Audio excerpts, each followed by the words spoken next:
I'll start out with a text from the Comcast Business text line. One of our favorites, Dylan, in the 209. Brock's not the reason the 49ers are winning, but he could be the reason they lose. So I don't know.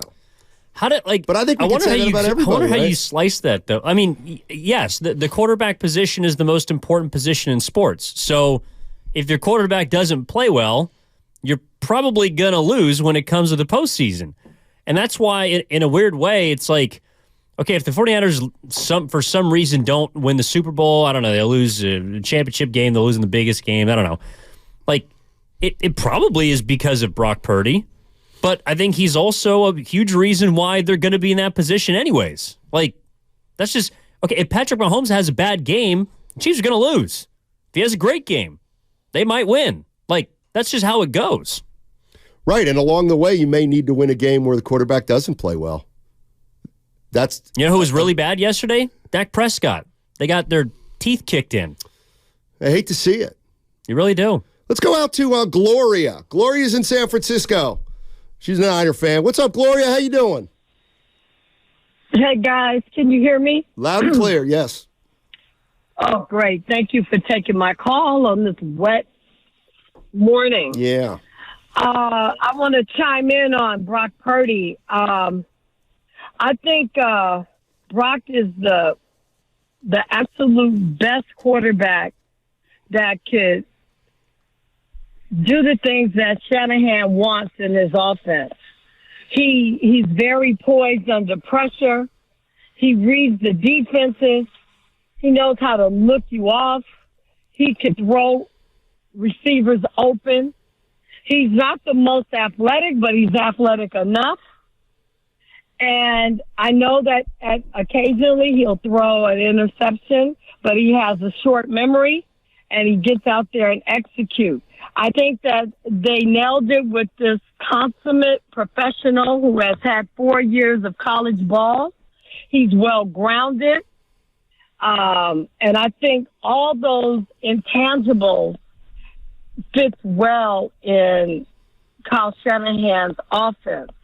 I think that they all work hand to hand. It's not only that the Niners have all these great skill positions, include Brock as one of them. Of course. Because as we have seen, guys, other quarterbacks haven't been able to execute it at the level that this guy has. And I think sky is the limit. And I do have a question. I'm wondering, Kyle puts in a play.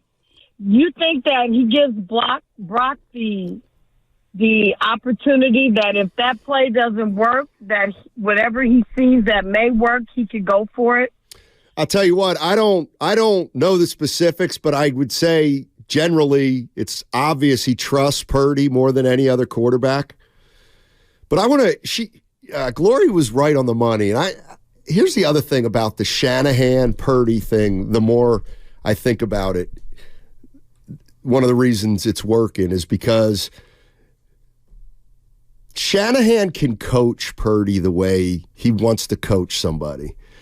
I really think that there's absolutely something to the fact that Kyle has got a little bit of arrogance to him. I don't think that's a surprise, and I don't necessarily think I'm counting it as a bad thing. But he thinks he knows a little bit more than most people about football, and he probably does. And when a guy makes a mistake, he tends to think it's probably an execution thing. I think he wants to coach certain players hard. And so when you look at the quarterbacks that have come down the line for Shanahan and the quarterbacks that we kind of assume he wasn't in on, I agree with Gloria. He's the perfect fit because he's a professional. Like, he came into the league as a pro. He's humble because he was the last pick in the draft. He was humble before that, obviously. He's a good kid. There's no but because he's the seventh pick, if Kyle wants to ride him hard, he can. And you know what? Purdy will be fine with it because that's who Purdy is. Jimmy Garoppolo wasn't as fine with it. And it didn't bring out the best in either guy. I think there's absolutely something too that he has found a perfect quarterback, talent-wise, intelligence-wise, and he can also coach him the way he wants to coach somebody without having to worry that Purdy's going to get his feelings. Purdy's not going to get his feelings hurt. He's making $800,000 a year, and he's a 7th-round pick. He's gonna keep being coachable. You know what I mean? Well, I don't even know if it's that. I mean, it's like I think they both have, in their own way, chips on their shoulders, and that's why I think they're really good for each other. Like Kyle Shanahan is the son of a all-time head coach, so in his mind, he's probably had to work for everything that he's gotten, and he's had to prove that he belongs at every single table that he's had a key to. Like, he's been in the door since he's a kid, but he's had to prove that he deserves to be in that room. And he's done that with his intellect and his resume and his success. Hasn't won the Super Bowl yet, and I think that's a big part of it, too. That's the final step for Kyle Shanahan. For Brock Purdy, well, I think he even talked about this after the game against the Cardinals. Like, he wasn't recruited by Arizona or Arizona State, and he's from Glendale. Right. He only received letters from those schools or received interest from those schools after a couple of guys were like, hey, this guy's getting calls from Alabama. He's getting calls from other, Power 5 conferences. Like, you guys need to look at this kid. Now, they did, and Purdy didn't really feel, he said he didn't feel like there was a respect. Right. Like, there wasn't we need you, and we believe that you're a game-changing player. It's, well, everyone else is doing it, so you're kind of the new thing. We should go out and send you a letter. Like, so Purdy's always kind of had a chip on his shoulder, even at Iowa State. He didn't play with the greatest of talents around him. He's going up against other big-time programs. He has to prove that he belonged in the Big 12. And, of course, then he gets drafted in the 7th round. He has to prove each and every day in practice or training camp, rookie minicamp, that he belongs in the NFL. So I think Kyle Shanahan knows that he can push Brock because they kind of have a similar chip on their shoulder. Like, people continuously don't believe or have not believed in you for a long period of your life. And so you always have to be open to criticism. Like, skepticism is not something that's new to Brock Purdy. It's probably not something that's new to Kyle Shanahan. And so I think that's another reason why they're great fits for each other, is because they're allowed to push or pull at one another and know that it's not personal because you've been dealing with it your whole life. Yeah. 888-957-9570 is the number. Steiny along with Evan Giddings. Guru's got the week off, and it's a holiday time. And the Niners are giving you guys presents left and right. Let's go out to the consultant. The consultant is in San Francisco. What's up, consultant? Hey, what's up, guys? Happy holidays. Yeah, same to you. Check it out, man. Look, my take on this is I was listening to everybody this morning, and it just kind of hit me. It's kind of funny, right? It almost feels like Purdy, the guy's balling, right? I mean, he's just balling straight. No one can deny that. But it almost feels like Purdy's being held a higher standard than the first pick of the draft when he's the last pick of the draft. It's almost expected that a first pick of the draft is not going to do that well because he's going to be put into a bad environment, and he's going to have to make something out of nothing. Oh, and they're 1-15. It's cool. His team sucks, so who cares if he's 1-15? On the flip side, the last pick of the draft, breaking records left and right, doing amazing. If you closed your eyes and you just said, hey, who is this kid? And did look at draft position. I know that take's been taken, but it's almost like he's got a higher standard to live up to. And this other thing I was thinking about, wow. You know what? Let me just click in. He does actually right now, because his standard is he's got to try to win a Super Bowl with his team. So I think you're right there. And you kind of layer it on one step further. I'm just thinking about how this kid is stepping into all this at 23 years old and how he's just handling it. I don't remember in the game yesterday, there was a shot that they had of his face after, he gets hit and that beautiful touch pass to Kittle. They had it zoomed in on his face, and it looked like he was just playing backyard ball with a 5-year-old. Guy running at him, bearing down on him. Yeah. Beautiful flip touch pass out to Kittle. Not even a concern in the world that this guy's barreling down on him. This guy's a baller. He is amazing. I'm so glad the Niners have him. And I feel like with him on, everybody can have an off day. But I called right before that Philly game, and I said we should demolish Philly because on paper we are a better team on every level, and that holds true now. There isn't anyone in the NFL that can touch this team while Brock Purdy is making next to nothing, and we can stack the team. It's go Niner time, man. Everyone healthy. Everyone should be feeling good right now. Thanks, consultant. Everything's looking good. There's no doubt about it right now. Well, I think Brock Purdy is, to take it a step further, he is held to the standard of the 49ers. And stay hot, Steiny. And the standard of the 49ers is getting to the Super Bowl. Like, his predecessor, Jimmy Garoppolo, got to a Super Bowl, and he lost. So I think he's being held to that standard as well, because now we know and have seen what Jimmy Garoppolo is when he doesn't have the comfort of what San Francisco gave him. I think Brock Purdy is a much better quarterback. He's been proven to be infinitely more impactful, and you could just look at what they've done offensively with him. Like, but I think who cares how much is Purdy and how much is McCaffrey? Like, who cares? No. But what I'm saying is, like, you asked that. Like the expectation is because of what prior teams have done. Yeah, that's why people hold him to it. And I think McCaffrey. But the other thing is I think it's easy to, like, you can't look at the 49ers under Jimmy Garoppolo and the 49ers under Purdy without at least acknowledging, Purdy's got McCaffrey. Now, that doesn't mean I take Jimmy Garoppolo or that Jimmy Garoppolo would be better with McCaffrey than Purdy is. Not at all. I'm just not into how can we accurately divvy up how much of it is Purdy and how much of it is McCaffrey? Because if it's 60% Purdy, well, then that's shade at McCaffrey. They're both.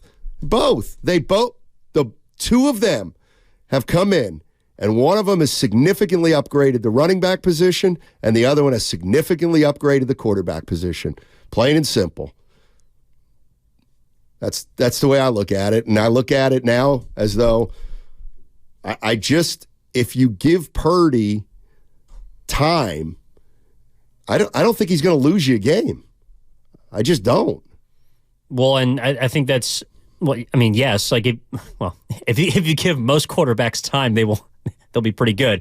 But the difference is, if you give Brock Purdy time, I haven't seen him make, and he didn't yesterday, like, I haven't seen him make a poor decision with the ball. Even when he puts it into a tight spot, like the 19-yard touchdown pass on the back shoulder to Deebo Samuel, that wasn't a throw that was open the way that Deebo was on his first touchdown, or the way that McCaffrey was on the third touchdown, or the 41-yard pass. Like, those were wide open passes, and Purdy hits those.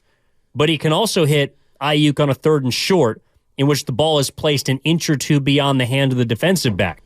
He can also step in after being out for 3 plays after receiving a stinger, and to the caller's point, put a touch pass over the top of the DB right into the midst of George Kittle. He can also hit Deebo Samuel on the pylon on a dime. So the fact that he's not throwing 95-mile-an-hour fastballs, the fact that he's not running up and down the field making jump passes, no-look passes, like, he isn't doing it, I guess, in the sexiest fashion for a lot of the avid NFL watchers who are going around the league saying, wow, this guy's doing this, he's doing that. Brock Purdy just does it. And kind of makes, I guess, you question how you are watching football, because it just looks so easy. What was the biggest play of the game last night, or yesterday? For the 49ers? Yeah. The pick six. Yeah. Charvarius Ward. Yeah. Who, by the way, was playing with the injury, I believe. He was hampered, Steiny. Got 2 picks. Well, whatever was hampered, it wasn't his instincts. Oh, because he read that one beautifully. Jumped it. That's the kind of play where it flips the game. Flips the game, and it's night-night. Like, you cannot... I feel like the Niners are comparable to the Warriors during the Durant run, and at least in the regular season. And if you want to beat them, you throw a pick six, it's over. Like, you can't. You just can't do that. You have to play. You can't turn the ball over. You can't drop 3rd and 9s where it would give you a first down. You have to be so close to perfect that 1 or 2 little things get you beat. And the 49ers, on the other hand, I feel like so much can happen. For example, Arizona comes out, gets the ball, goes 80 yards, 7-0. At that point, I said to my buddy, okay, game's about to start. Because if the 49ers score, then there's nothing to see here. If they don't score, now it's like, okay, now that's the kind of start that maybe leads me to believe this will be a good game. You score, get a hold. Now, can you get up 2? But it never happens. You know what I mean? They never get they don't get down more than 1 score. They just don't. Well, and I think it's because of the offense. Yeah. Like, the 49ers gave up 440 yards yesterday. They didn't gain that many.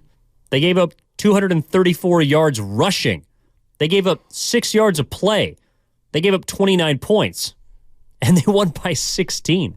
Like, that was the first half in a nutshell, which is why I think the pick six was like the flipping play as far as the momentum is concerned, because they were outgained, outpossessed, and were just getting gashed on the ground by James Conner, DeMercado, Kyler Murray. Everyone was giving it to them. And you look up and they're up by 8 points. Like, at that point, I did believe the game was over. And it's also because of what the Niners have done throughout this season, which is boat race just about every team, both bad and good. Once they draw even, and especially if they do it in the first half, well, then you're cooked because you're playing catch-up the rest of the game, and you're going to need a turnover, which they almost got on a punt return right before the half. That might have been a play that could switch it. But you're going to need Brock Purdy to give you one in the second half. And to his credit, he doesn't really do that. And he hasn't been asked to. He hasn't been asked to come behind. No. I'm saying, like, he's not going to give you a turnover. No. Like, he's not going to give you a way to get back into the game. You're going to have to force the 49ers to punt. And this is an offense that doesn't, like, they go up and down the field. They have. They absolutely have. Let's go to Leroy in Oakland. What's up, Leroy? How you doing, man? Hey, what's up, Steiny? What's up, Evan? Man, it's a pleasure to be on with you guys. I just wanted to say real quick, y'all know we got history, and I'm a big 49er fan. And, you know, everything you guys are saying about this offense, man, you are right on point. I mean, this offense is now elite.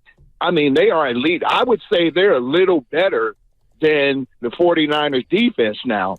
And, I mean, I heard somewhere, Evan, that the 49ers are on pace to do something that only the 2004 Colts did, and that is have a 4,000-yard passer and 4 1,000-yard yard receivers from scrimmage. Yeah. I mean, that is awesome. I just want to say, if I had to nitpick, though, just a little bit, and you brought it up, Evan, was the yards that we give up a game, right? If I just had to nitpick a little bit, like you said, we gave up over 400 yards of offense yesterday. You know, that just bugs me just a little when I look at the teams that are in the top 5, top 6 in scoring, which is Miami, which is Buffalo, which is Detroit, which is Dallas. We're in there too. But, hey, you get a team that can score on us, so we got to shore that up a little bit. But, hey, I like where the Niners are going, man. God bless you. Leroy, let me cheer you up a little bit about that little nitpicking, because I've been thinking about this too. We've been talking about, can the 49ers come from behind or eight or more, and we realize, well, they're never down. They're never down 8 or more. They haven't Okay. been. What does that mean? They're always up 8 or more, or they're up 8 or more a lot. And guess what? When you're constantly playing from 2 scores up, you're going to give up more yards. You just are. In that game yesterday, it's like you're going to give up yards. I know you want to win every game 40-14, but the reality is you do let up a little bit. And also, guess what? The other 2 things happen. The opposing team opens up their offense. And then the second thing that happens is the stakes for the game get lower. So the Cardinals are down 16, and they're like, well, we're already down 16. Let's open up the playbook and kind of pad our numbers a little bit because the 49ers aren't in kill mode right now. Well, yes, but you generally see that from teams that rack up passing yards, not teams that rush. And the 49ers were missing both of their D tackles yesterday, Eric Armstead and Javon Hargrave, who they hopefully will get back against Baltimore. Because, like, if there is one weakness on the defense, it is what they do against the run. Now, they haven't given up a ton of yards against the run because teams are playing from behind, so you got to pass, right? But if you look at, like, they're giving up 4.5 yards a pop for the season on the ground. Yesterday, they gave up nearly 8 yards per carry on the ground. So while I do hear you that generally teams that are playing from huge deficits just kind of get garbage yards and you play prevent, you play a little bit softer, it's generally through the air. But Kyler Murray only had 210 yards. Like, they got more on the ground than they did through How many the air. did he run for yesterday? Kyler Murray? Yeah. About 50. See, I kind of look at the 49ers defense, and I don't break it up into, like, for the first 10 games, we thought their defensive secondary was the weak part. I don't know. I just lumped the defense together. I'm not worried about a team that, I don't know. They're up to 2+ scores. That's when I'm going to tend to give them a little bit of a break. A defense. Let's go to Doug. Actually, you know what? I see a bunch of calls here. We're going to give you all a fair shake at it, which means we're going to wait till the other side. 888-957-9570 is the number.